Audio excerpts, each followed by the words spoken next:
This kicks in. Here we go.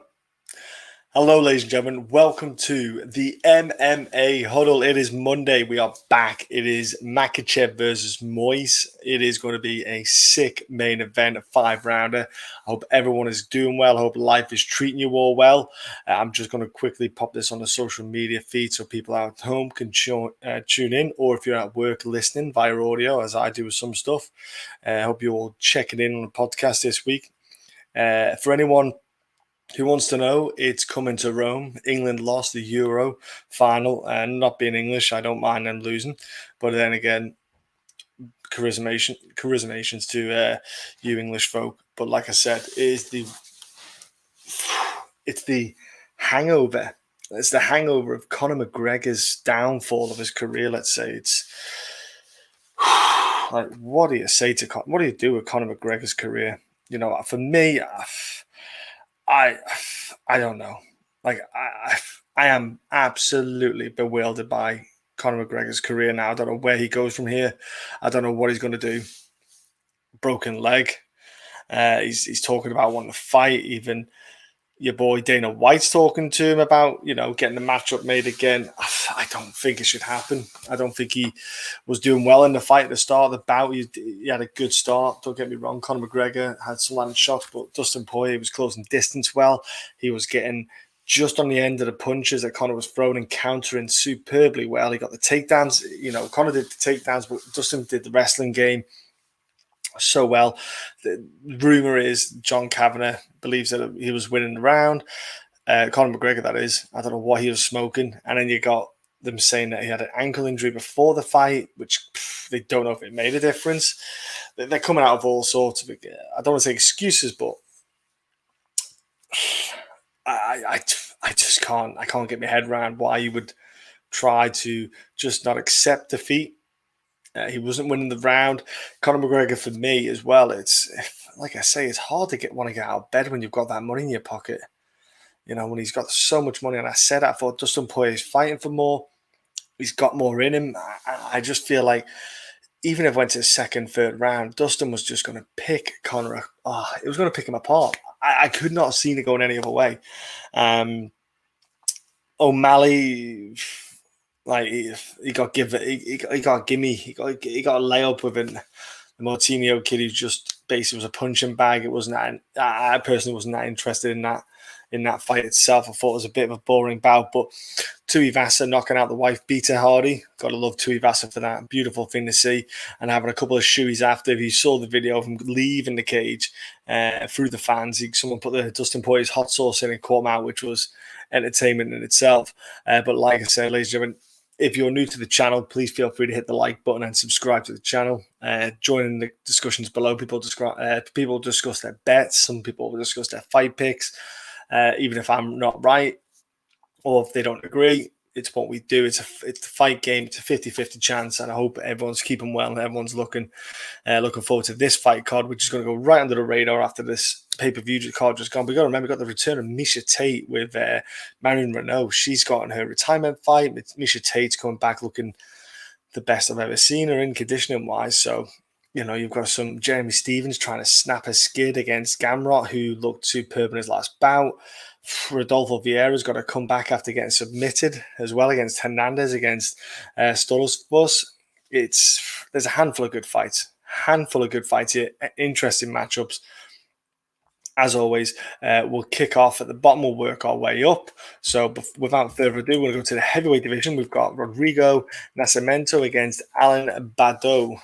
He's French, so apologies for the pronunciation here. But if anyone wants to watch Alan's fights outside of the UFC, he's fought on TKO, EFC, on like kind of the bigger regional scene fight matchups for him. And then he got his debut against Tom Aspinall on the UFC, which was all the makings of a whooping. To kind of how it turned out, he kind of was slinging a little bit with Tom. Didn't go too well for him. Tom just ended up starting to get that range and starting to get that distance, grappling, ground and pound, and that was it. Then, Tom Aspinall's a high-level grappler. Like, he's a good black belt jiu-jitsu practitioner who just added the boxing to his game, and Alan just was out of his depth in that matchup. Rodrigo inside the distance, that French guy isn't a real heavyweight even. UFC betting experience, good to see you, brother. Hope you keep him well. And that is what I was going to go with. If you look at Alan, he fought it on the regional scene, he's went down to 205, and he's coming in at like a loose heavyweight. Rodrigo is a big cat, man. He's a big dude weighing in at 265. He steps on the scales on that 255, 265 kind of limit. The dude is big, strong, good. He grapple away. He'll get the takedowns. That's what he's aiming for. If you're Allen, you've got to stop the threat of the takedowns. You've got to handle the strength difference, the size difference. It's going to be a hard day. Rodrigo's just want to get that takedown and get that submission game going. He's on 80-inch reach on him as well, Rodrigo, which is a fantastic kind of reach distance for grappling. Never mind, especially once you get double underhooks, one under, one over, single legs, etc. When you've got that long reach, you can get around there a lot quicker than someone with a short reach.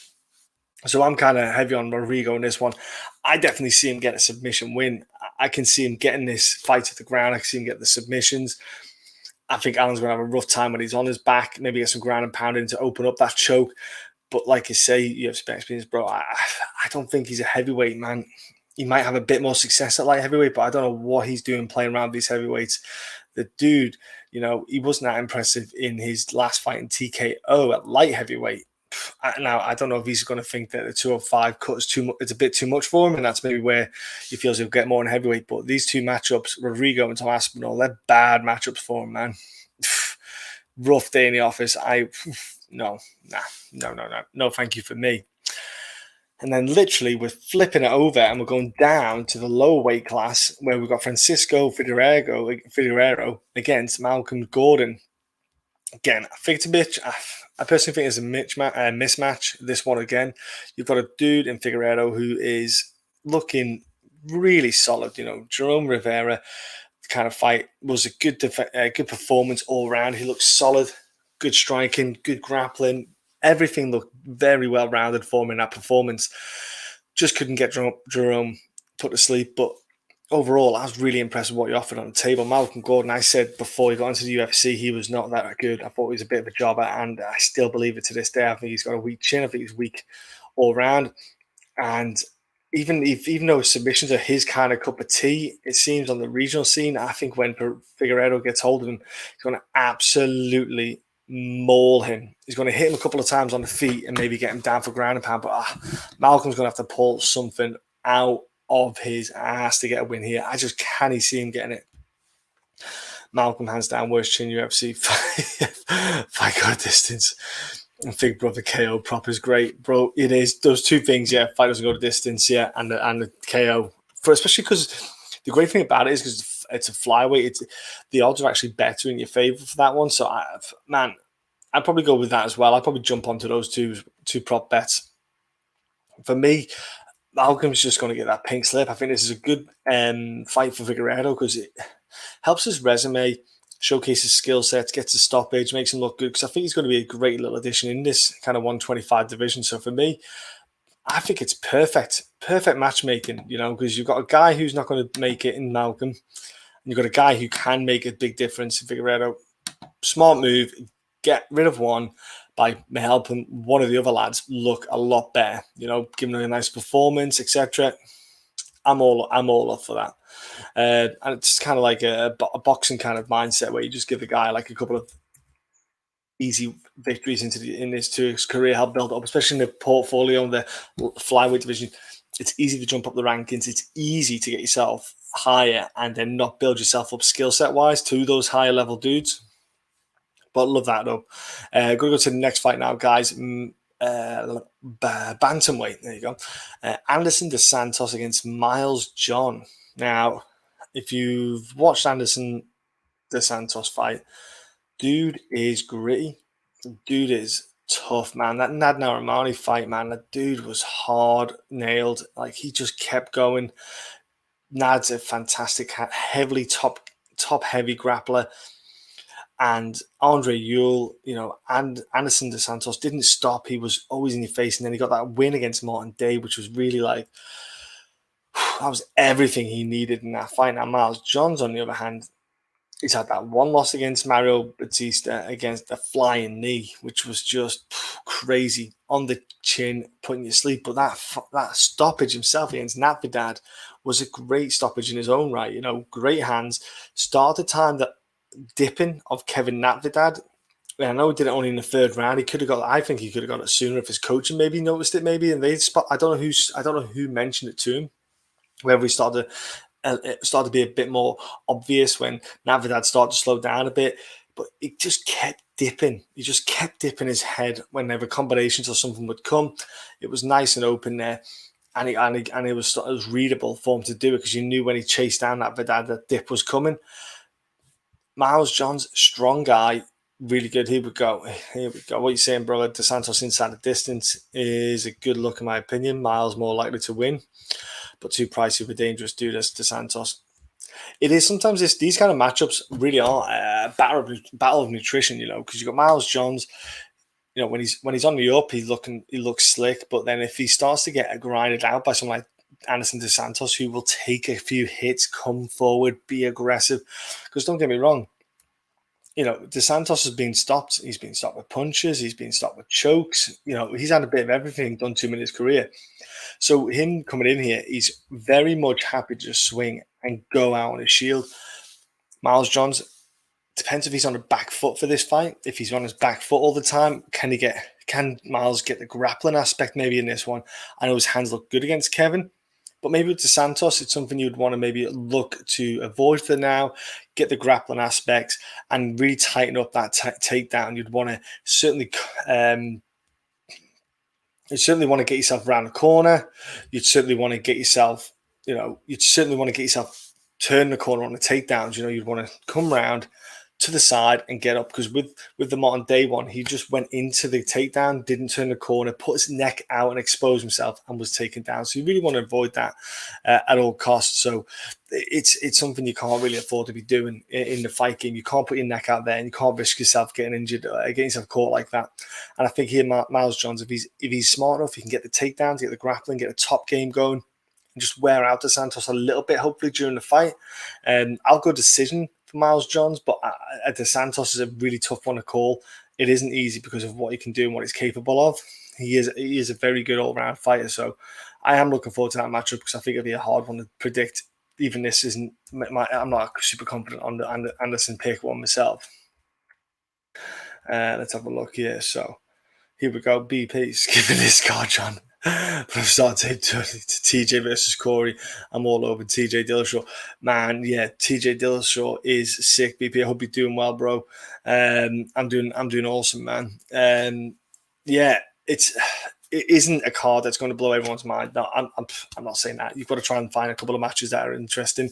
So I think this one's one you can look at. But if you're all over TJ, what is it that's got you picking TJ over Corey? Because I feel like with Corey, you know, he's got a wicked skill set. I think obviously with the age factor, not being out for so long makes a difference. BJ, you think TJ got a heavy grappling game plan? But yeah, we're going to go to, like I say, 135 is the next one, isn't it? Yeah, sorry, yeah. I'm missing out here. Here we go. Khalid Taha against Sergey Morozov. Now, Khalid Taha, I wasn't sold on the dude originally when he came in, but man, he's been solid. You know, I know there was like the Boston Salmon fight, the Ronnie Barcelos fight was one that really stood out to me. His performances, even though he lost it, mix it up for a bit, sure. I think for me, Khalid Taha showed an insane amount of toughness. He was non-stop for the 50 minutes. When him and Barcelos were going at it in the third round near the end and swinging, you just saw a heart and desire that I think Taha will catch people out with. And it's something that, you know, Sergey has got to be switched on to. He cannot let himself slip. He let his debut get away from him in the second round with Nurmagomedov getting the choke on him. And now Umar Nurmagomedov is a different kind of style of fighter, different body type, and put a bit of a clinic on him. But for me, you know, Sergey's fought a ton of top guys in M1 Challenge. Hard fought dude, hits hard. He's got 3 rounds in him, 4 rounds in him. But you can maybe get him the wrestling now. If Taha is smart, he shouldn't wrestle. He should maybe try for the grappling aspect, but I just don't see it. I think he's going to stand with Sergey, and this is where he might come a little bit short with this one. Sergey, for me, very good all-rounder. I like what he can do. Taha is such a solid dude, yeah.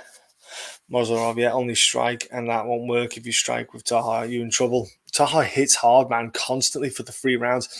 I think if I'm Sergey, I would want to try and maybe bait him in for a bit of grapple. If he'll try to go for it, try and get some grappling in. But Taha, for me, he's just got a great cardio base in him, which is surprising for his height. He's like 5'5", but he's got a 69-inch reach advantage. He's actually got a better reach than Sergey by 2 inches.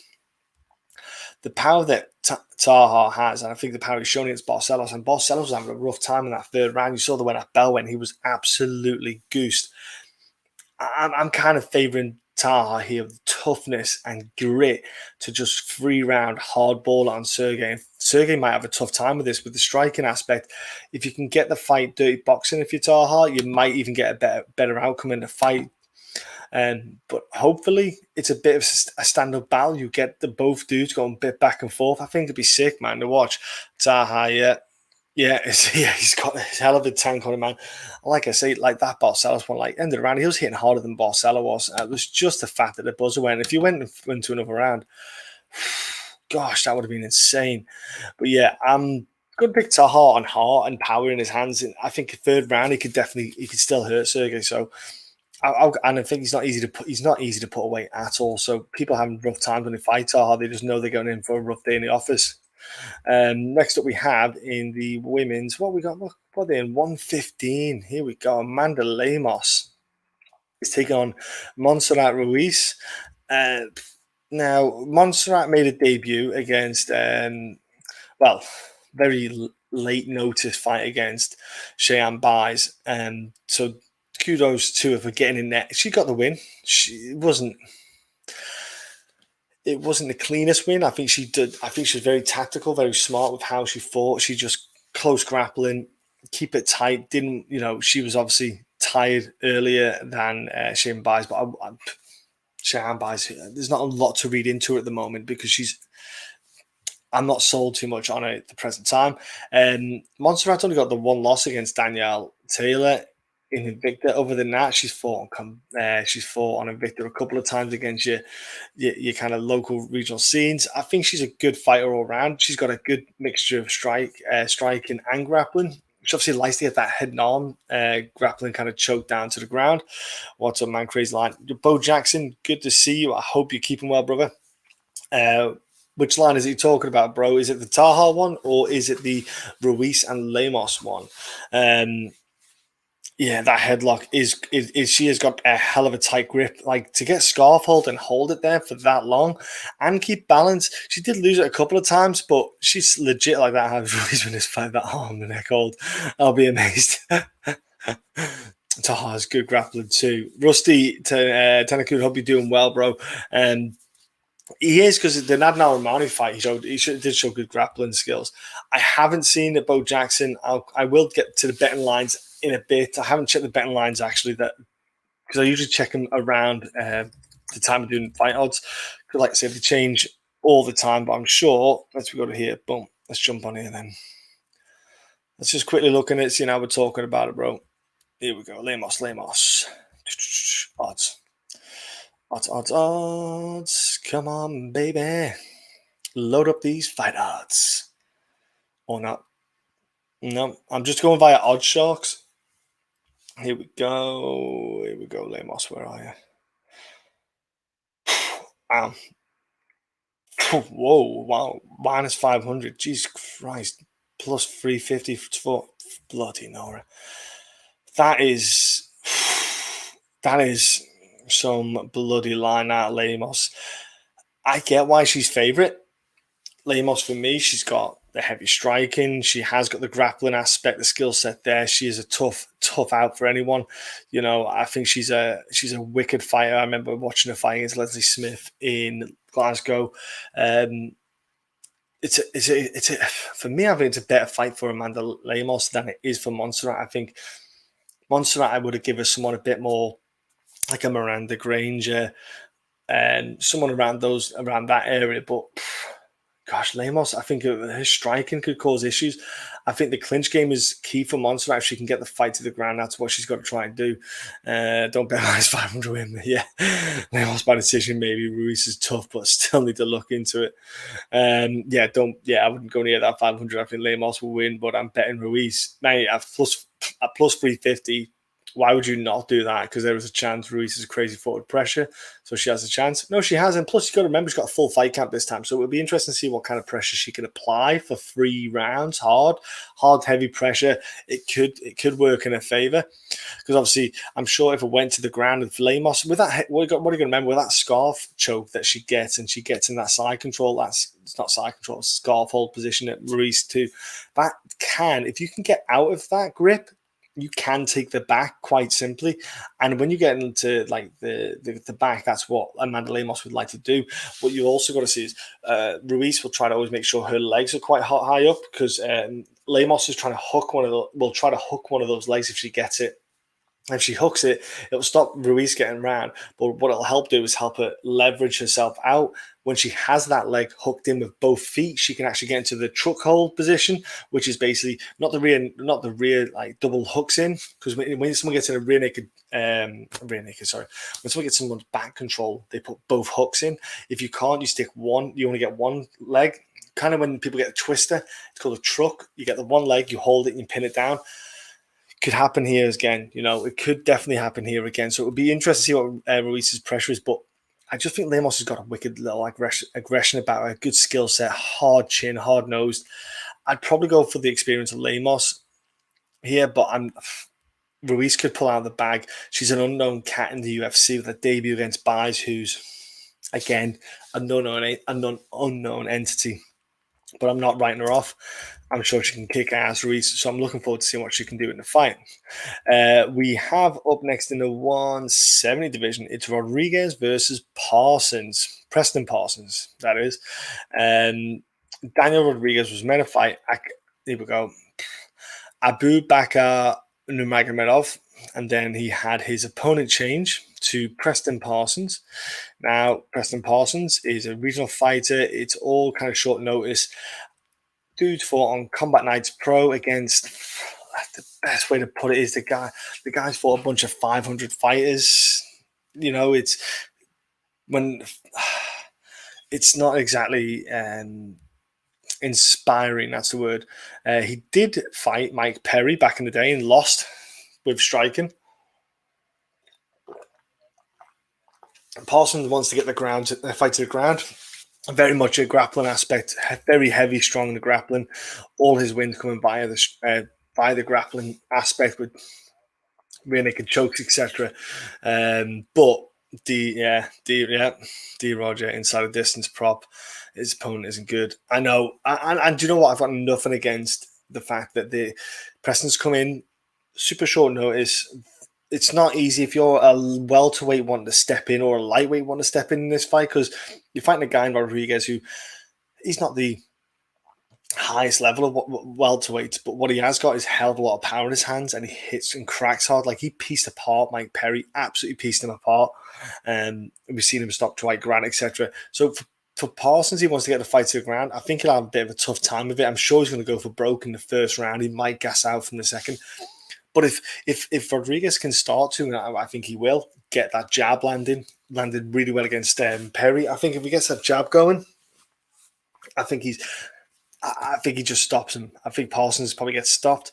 For Parsons, you get your foot in the door, get a couple of fights in the UFC, probably maybe would have been on the Contender Series. He probably would have got a Contender Series fight before he got a UFC contract, if I'm brutally honest, if anything, because you just got to look who he's fighting, man. They're just not top dudes. But yeah, he's a welterweight on the regional scene now. If he's walking around at that weight, fair enough. But he might come on later on and think he's a lightweight when he sees how big and strong the guys are in this division.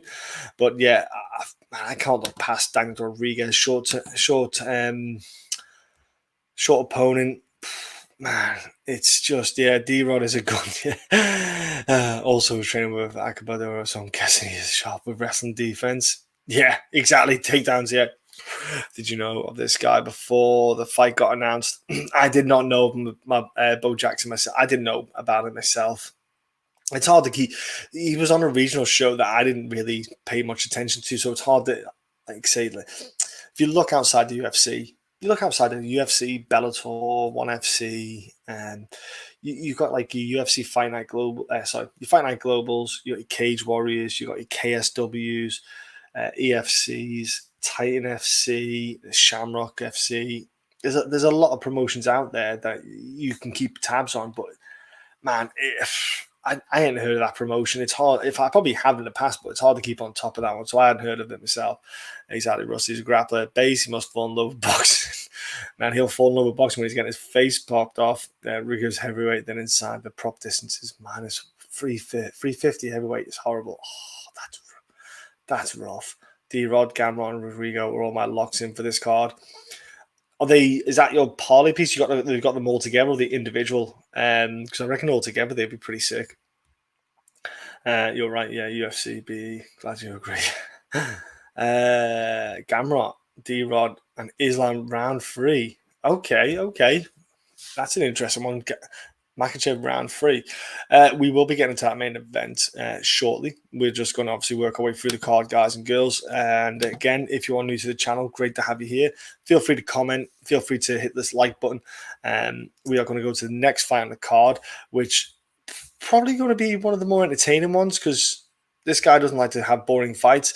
Gabriel Benítez against Billy Quarantillo. I'm looking forward to the fight, man, because I like Billy's style, but also like the fact that you've got a guy in Gabriel Benítez who Mowgli just is all about stand and bang and war and just tough as coffin nails. I love the way his style is. I think Billy got kind of shown his level when he fought Gavin Tucker. I thought Gavin Tucker really just showed that there's a gap here. You're not there yet. You did well against Cal Nelson. Fair enough. Spike Carlisle, you just survived the first 2 minutes of blitz of hell like Spike does and gasses out. Jacob Kilburn win. No one's really that fussed about that one. So, Gavin Tucker was a bit of a step up for him. Gabriel Benítez, on the other hand, he's fought around a lot of guys. He got a great win against Justin James with those kicks, man. Knee to the body, the teep kicks, everything was just all coming together for him in that fight, and it worked out really well.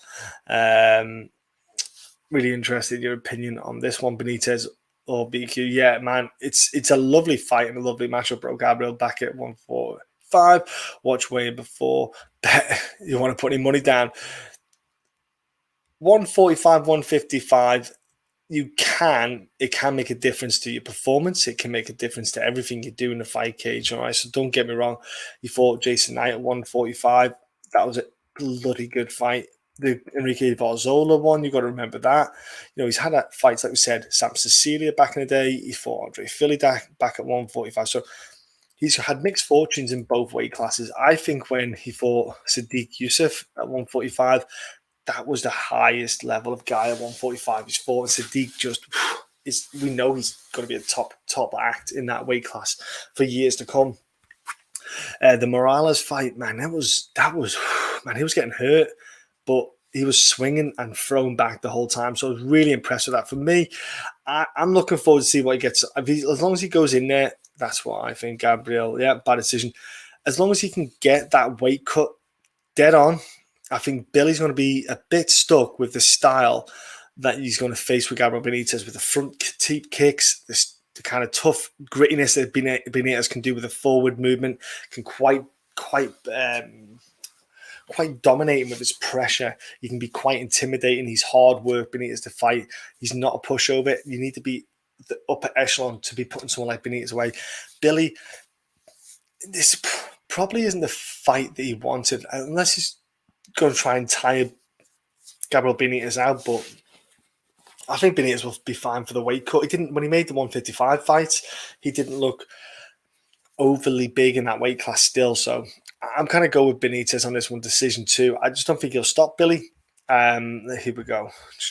Yeah, bad weight cut will be hard because Billy got good volume. Yeah, late rounds he is good, but weight cut. Yeah, Gabriel.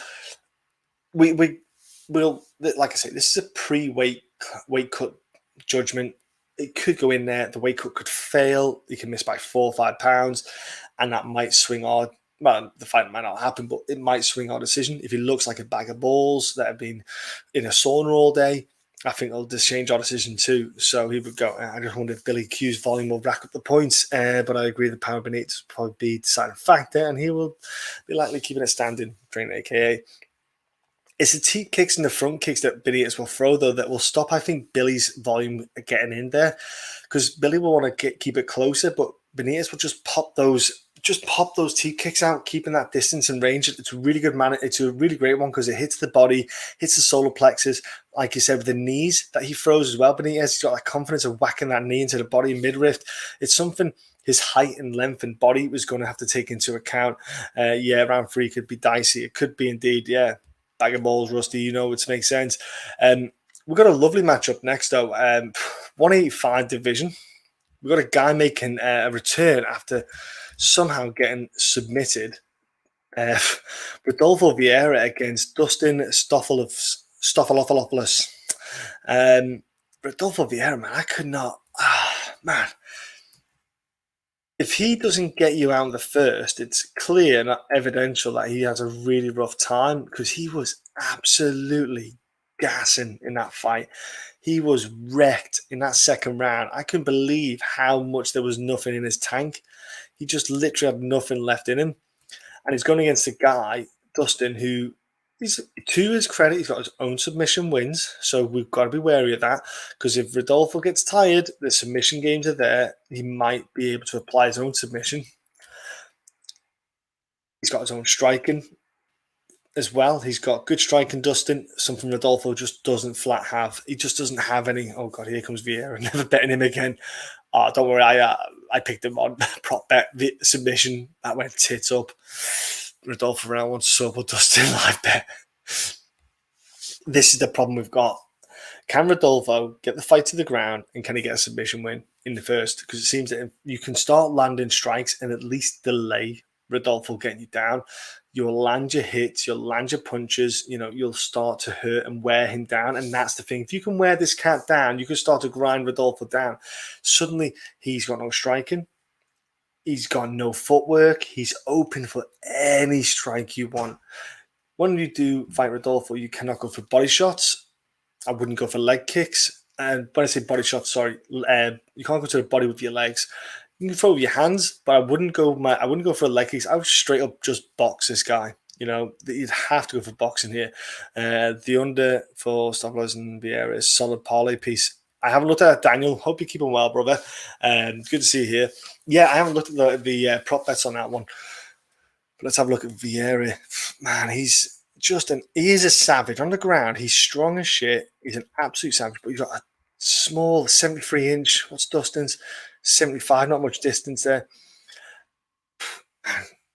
Can Dustin withstand the storm that is Rodolfo? That is the question.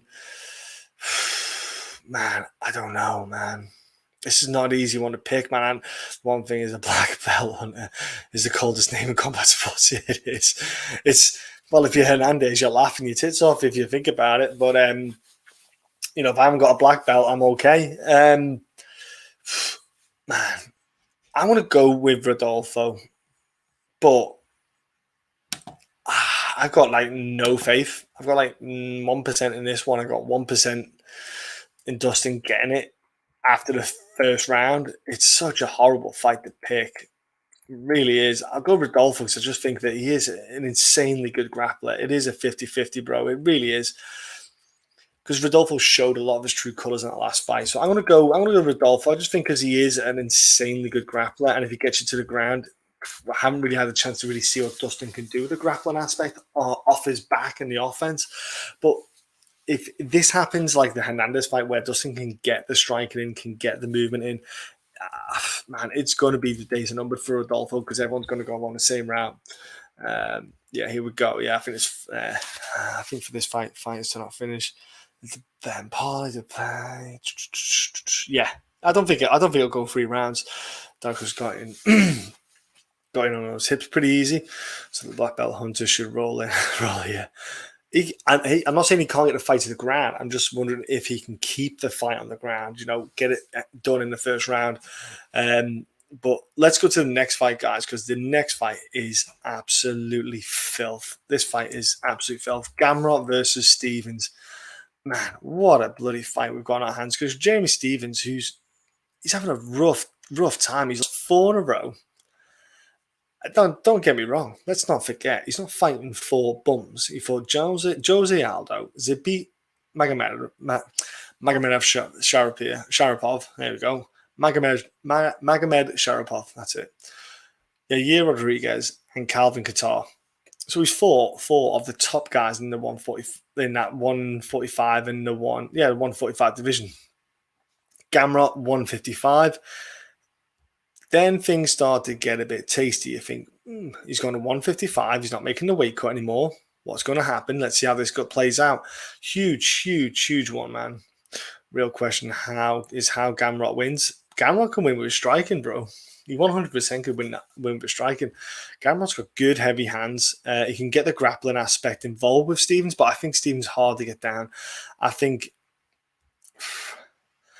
man, Stephens got good cardio. Always has good cardio. Stephens as well. The thing is, he's got with the 155 rather than a 145. He's not dropping those extra 10 pounds. Chin might be stronger. He's not diluting his body. He's not, getting rid of all that fluids, so he's not as cut. Rossi's thinking Gamrot is top 10, future top 10. With Gamrot, what they do is they have to give him the high, big name straight off. They stop really need to get him big names because of his age and and how he's fought for so long on KSW and done so well. So yeah, I'm kind of heavy on the potential of Gamrot, and I think this is really a litmus test for Gamrot. Adam Rose, good to see you, bro. Moisés getting clapped. What, clap round of applause for winning? Or is he getting smacked down, laid on him? For me, Gamrot, he's got a kind of good mixture of skill sets in his game. I just don't know what Jeremy Stephens I'm going to get. Am I going to get a Jeremy Stephens who can take a hit to the chin and just go really hard and heavy with the fight? Can he put the performance on that we know he can with the hands? Man, do you think Stephens could catch him? Of course I can. Stephens hits like a freaking train, bro. Me getting clapped. Moise, hey, bro. By the way, Moise, that video on MMA Predictions Guru, was it? The MMA Predictions Guru who puts out the fake posts on his videos. He basically has fake accounts and fills his chat up with fake accounts that he makes, and then to build up his attention on his channel. It's kind of sad. Good video there, bro. Stephens could catch him, yeah, but Holtzman is a similar level and didn't have much for Gamrot. Holtzman and Stephens, same level. I don't know about that, mate. So that's crazy. Oh, mate, the fact that the dude has to get, I think it was like, got that spreadsheet had at least 20 different profiles on or something, or even more. You had to get like 20 profiles just writing the same shit all the time. That's weird, man. That's why, me and Will kind of went towards the live streaming side of things, because I can't sit here and have multiple channel people things on doing this chat. It's just not going to happen. So if you're commenting, it's because you're real. I've parlayed. Here we go. Gamrot and Lemos. We'll do another parlay as well. I'm not sure on the second one yet. Let's see. A freaking troll spreadsheet. Jeez. Honestly, bro, it's weird, bro. It's weird. Okay. Jeremy Stephens 155 is an animal. Can hit hard. Can he avoid Gamrot's pressure, hands? The grappling aspect's going to be interesting. Do you know what? I've got to go with Gamrot. I just think that Stephens, he's had some rough fights, hasn't he? Let's be honest. That's a toll. That is taking a toll out on your body. It's not like you're bouncing back like a spring chicken, is he? 35 years old. Man, it's a long career he's had. You're talking, nearly 50 fights. Man, that's hard. MMA prediction crew is going to be a banner roller, apparently. Oh, mate, I would be surprised. Bloody absolute tool. He tried to get on the podcast a couple of times. He dropped us messages on Instagram. I've still got the messages somewhere lying around. Yeah, absolute dipstick, let's put it this way. But yeah, I'll go with Gamrot. I just think that, yeah, I'll go with Gamrot because I think Stevens at this point of his career, he's not. It's a hard one. I think they could have given, I don't want to be rude, but an easier matchup to get him back on the W. Maybe he's costing a lot of money to the UFC to pay, so they want to get rid of him off their payroll. We're going to go up next now to an insane matchup because you've got two girls. So you've got Marion Reneau, who is 44, and apparently this is a retirement fight. She's lost 4 fights in a row against Miesha Tate, who is coming back after leaving in December 2016. November 2016. She walked away from this promotion. She went, that'll do me. And gosh, that's insane when you look at it like that. She left then. Marion Reneau had only been in the UFC for about a year and a bit since then. You know, she had 4 fights in the UFC since that time. 4 flicking heck. Miesha Tate coming back, taking on what could be deemed as an ideal opponent for her, you know, with Marion Reneau knowing this is her last fight. I think that, oh no, smell my cheese, you mother. Aha! Thanks for tuning in, Lee. Love you. This one is another just pick up one type of fight. Yeah, man, I've got to go with Miesha Tate as well. If you looked at Miesha Tate, she is looking in incredible conditioning. Like her physique is, I've never seen like that training, getting ready for the bloody Ronda Rousey fight. And this girl's had 2 kids since then, and she's looking ready to go. I'm not sure what the intention really is because she got the ONE FC job. I don't get why she's bothering. Rusty, I was thinking that it was a UFC punishment. But as far as rankings, Gamrot and Close are similar levels, so it's lateral rebooking on paper. Okay, cool. Yeah, I didn't realize that either, bro. Yeah, so yeah, I've got to go here with the Miesha Tate. I think she's got the grappling aggression. She's got a hell of a will to fight. She's striking is not too bad, and plus we've got to remember we've not seen her for 5 years. Sorry, 2016. We haven't seen this for so long. We don't know what her striking is. We don't know what she could bring. She could have done a lot of work on her striking. She's done the ONE FC work. She's been over Asia living. Who she's training with, who she's developing with in that sense. Because she could have done a lot of work in the background, just keeping herself ticking over, keeping fitness, and she could have had a lot of people help her. Miesha has blamed Caraway relationship for retirement, pretty much. Okay. She has blame Caraway all she wants, but I think it was a case of like she ended up breaking up with him, then getting pregnant pretty soon after, didn't she? As well, that was another thing. So I've got to go. I've got to go inside on the Miesha Tate side here. I think she's looking really good at the moment, like physique wise. I think her grappling aspect, I think she could do it. Yeah, I'm just getting rid of that. Get rid of that. There we go. Notifications. Here we go. And we'll obviously look at the odds of that. Miesha was blame Carol. Yeah, I've done that one already. Sorry about that, guys. Tate, I think, is the play at good odds. Yeah, I think Tate could. I think she can get the win. I wouldn't be surprised if she got a stoppage. With Reneau wanting to step away the retirement fight, I think it's clear as day that if the opportunity was there to get out the fight with a submission, she might go out. Wouldn't bet it though. It depends what kind of odds you can get. What have we got here for the odd game on this one? Reneau plus 110, Miesha plus 130. That's not bad. 125 in some spots. Plus 125 for Miesha. I'd be all over that. The odds that is.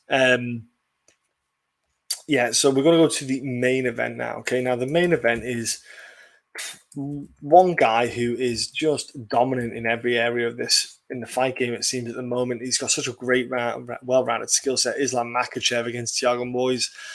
Islam Makhachev has just been absolutely phenomenal in the UFC. He's got one little blemish against Adriano Martins, and since then, the dude's just been on a tear. He's 1, 2, 3, 4, 5, 6, 7 fight win streak. And he's wanting the bigger names. He's meant to fight the likes of Rafael dos Anjos. The fights fell through. Got Drew Dober, which was fireworks in its own right. He got the win there. Thiago Moisés is a great grappler, so it's going to be super interesting to see what happens when the two of them meet and it goes to the ground potentially as well. Reneau's freaking 44, yeah. 44, bro. Crazy. Miesha's 35, I want to say. 35 years old, so insane ages. And Reneau doesn't even look that, not even close to it. Islam Makhachev, though, it's almost like he held off what he could do in the UFC. It's weird with the likes of Khabib, one of his friends and brothers who he trains with, winning the title. It's like now Islam Makhachev's like, cool, now he's retired, I'm going to have a go now. He's 29, he's got years in him, and with this win, he'll get a big fight after this and a big fight again. And he's not too far off a potential title fight. You could get, what are we in now? So we're in June, July. So in July now. So by the end of the year, he could be pushing himself towards title fight if he gets two more fights after this, bro. So here we go. Co-main going to come down to wrestling. Moreau looks real strong. That's why I'd stay away. Honestly, Bo Jackson, check out how Miesha's looking. She looks freaking crazy good, like strong as shit, I bet as well. Got to run, John. Thanks for the breakdowns of the work. Rusty, look after yourself, brother. Take care. Speak to you soon, okay? Yeah, Thiago Moisés, on the other hand, like the dude is got a submission games, as we all know. But if you remember, on the feet, he can get hit. He got, like, look at the bloody Michael Johnson fight. He was getting lit up, picked apart. To me, is Magulov. Like, don't get me wrong, he got the submission win on Johnson, but if Moreau promote like McGregor, should have Caraway in a corner. That would be hilarious, actually. That would be good. But like the Moisés fight against Alexander Hernandez was solid. Bobby Green is a hard win as well. Bobby Green is not a bad fighter at all, in my opinion. I think he's a top draw little dude to go against. And the fact that Bobby Green's fighting out more regular, I feel like he's even a hard opponent to put away. It just seems like Thiago Moisés is he just falls a little bit short sometimes when he gets the harder opponents like your Benil Dariush's, your Demir Islagumovs. I think this is all made up for Islam Makhachev to get the W. You know, I really do. I think it's the kind of fight that suits him well. He'll get on the feet, he'll use the striking, he'll use the grappling just to get the fight to the ground, really pin Thiago Moisés down and really start to apply heavy top pressure, because we've seen that as much as you may be a Brazilian Jiu-Jitsu black belt, strong grappling game, the style of pressure that they have in wrestling is phenomenal. A Dagestan style, it nullifies the jiu-jitsu side of things because they're so heavy on the hips of your opponent, so heavy on your position on your shoulders, so you can't pivot. They've got all that down to a T, where it's really rare that you see them getting submitted or in submission, potentially in submission positions, because they don't stay in guards. They kind of get past the guards. It's the first thing they want to do. They get the half guard or something like that, and pin you in a position against the cage. You look at what Khabib done. Islam Makhachev, I've seen some videos where they're training AKA, a bit of fun with their like Daniel Cormier and stuff, and he pulls out these wonder moves. Absolutely phenomenal, some of the stuff he pulls out. So Islam Makhachev's got some great grappling little skills on him. I think he can get the win here. I think he can get a stoppage because he's got 5 whole rounds as well. So I really do think he's got a chance here to get a stoppage in this one. I'm just happy Islam is a young guy, good at scrambling and subs to test himself, and we can really see him shine. Yeah, I think we can see Islam Makhachev really get a tough opponent to really put his Thiago Moisés a tough outing, and plus he can shine in a fight, like you say. It'll help people respect what this guy can bring to the table. So I'm kind of heavy on him. I think he can do what needs to be done. So I'm going Islam Makhachev to get a stoppage, maybe a sub or a striking. He could even stop the fight on the feet in this fight game. You never know. So we're going to go over to the betting side of things. But as always, if you're new to the channel, hit the like button. Please take 1 second to hit the like, subscribe, and also pop a comment down with your picks. Again, if you're within the AMC and GME world, hold tight, do not sell. Basically, the shorts haven't covered, so that's all that matters. If you feel free, want to talk more about that stuff, I'm always here. Holding strong, diamond hands, baby, diamond hands. Now, let's see, we go late stoppage out. Yeah, I'd say late stoppage, I reckon, because Thiago Moisés is tough. I'm going to go to the betting side, like saying, let's see if there's any, but I haven't really seen the lines yet, so I'm going to look at these lines kind of fresh, see if there's anything even worth looking at. Alan Baudot, Rodrigo, plus 260 for Alan Rodrigo, minus 350. I would probably go, like you say, the inside the distance KO submission for Rodrigo. Now that would be a good one. Maybe hopefully get you better odds than that. Figueiredo, he's minus 300. Malcolm Gordon, don't even touch him with 10-foot barge pole. Figueiredo, he's another one inside the distance, KO or stoppage, stuff like that. I would definitely go on those odds for Figueiredo. The first two, I'd do prop bets, wouldn't go straight bets. Anderson de Santos, bet responsibly as well. Please, people, don't bet what you don't have. Anderson de Santos against Miles John. De Santos is plus 150. Miles Johns is a minus 200. Dark horse little moment there. A bit of underdog money could be coming off, but I'm kind of confident still with the Miles Johns. Sergey against Khalid. Let's have a look here. Sergey is plus 120. Khalid is minus 150. Could he get him stoppage? Could he get a stoppage? Thank you very much, bro. Thank you very much. You could go maybe prop bets inside the distance, but I don't know if they'll get a stoppage in that fight. Khalid might just get a decision win. But they might get a better odds with the decision win for Khalid. Let's do Amanda Lemos minus. Oh, yeah, ignore that one. And Ruiz. God, those odds are horrible. Minus 500 and plus 350 for Ruiz. They're both down the barge, 10-foot barge ball. Daniel Rodriguez, short nose against Parsons. The odds are going to be heavy in Rodriguez's favour of minus 250. Parsons plus 190. You go for prop betting there. You go on Rodriguez stoppage inside the distance, something like that. His hand's going to be too much for him. And see what those odds come back for. Benítez and Billy. Benítez minus 200. Billy Quarantillo is plus 150. Those odds are pretty big. Yeah, I would have thought that'd been close to maybe a pick with a lot of folk, but Benítez is quite a heavy favourite, even though he's dropping down again. Okay, weight cut time, that might change the odds, but you'll see. I'll probably avoid that one. Dustin against Rodolfo. Rodolfo is a minus 250. Dustin's about plus 200. You've got to go prop bet if you're going Rodolfo. And other than that, I would even avoid putting money on Khabib Jr. is taking this, no doubt. It's a safe bet. Gustav, I agree, bro. It's good to have you on as well. Miles John by KO. Good, yeah, exactly. Go for that, bro. Go for that. Hello, Mason. Good to see you. Hope you're keeping well. Thank you for the comment. Islam by decision. Yeah, you could 100% get a decision, bro. Moisés by submission. Look at Mason coming out the woodwork with the underdog. Boom, submission for Moisés. Let's see. Jeremy Stevens plus 190. Gamrot is minus 250. That's a big gap as well, but get mine, Stevens lost 4 in a row. I can see why they're going for that. But again, I'd avoid that one because Stevens' one hit can just change a fight. So it's not worth looking at that one, I think, betting-wise.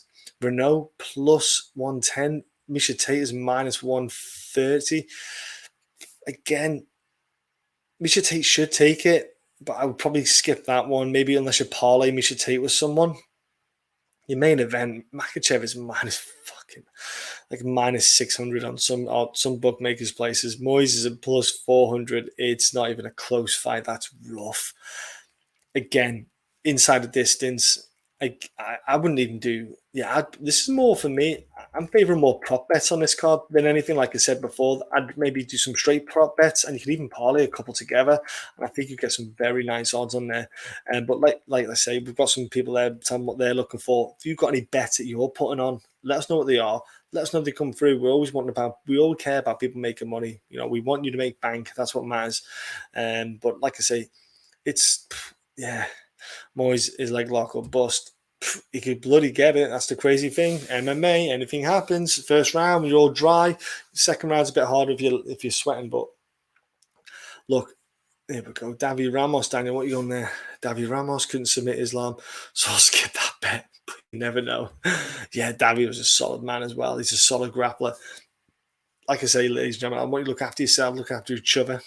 Keep well, keep healthy, keep happy. Enjoy the fight.